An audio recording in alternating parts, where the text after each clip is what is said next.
presented by Mathli Express Music.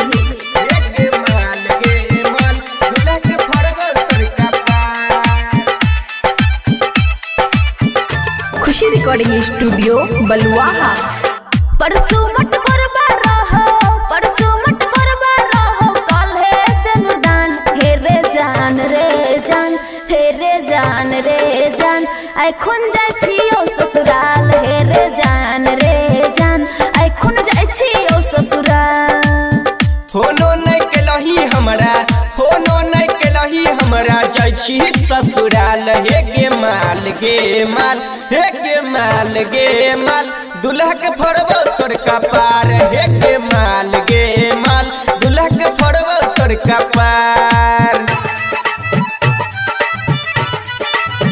दुल्हा के फड़बो तोर कपार। डीजे सुमित सतीश। खुशी रिकॉर्डिंग स्टूडियो बलुआहा।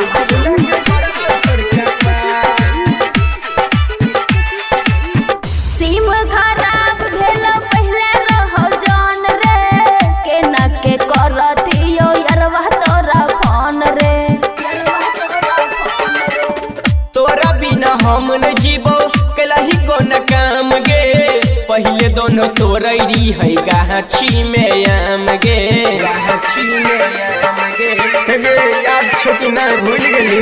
परसों मत करबा रहो, परसों मत करबा रहो, कल है से मुदान। हे रे जान रे जान, हे रे जान रे जान, आई खुन जाय छियो ससुराल। हे रे जान रे जान, आई खुन जाय छियो ससुराल। आई खुन जाय छियो ससुराल। डीजे सुमित सतीश रईमा। डीजे सुमित सतीश रईमा। आई खुन जाय छियो ससुराल। भरवा के इज्जत के छै सवाल रे, ऐसे न करे तो ई अरवा बवाल रे, ई अरवा बवाल रे। चुप शादी करके सोई बहाली कहैले, पाला भर में छौड़ी यारवा के भुलैले, यारवा के भुलैले।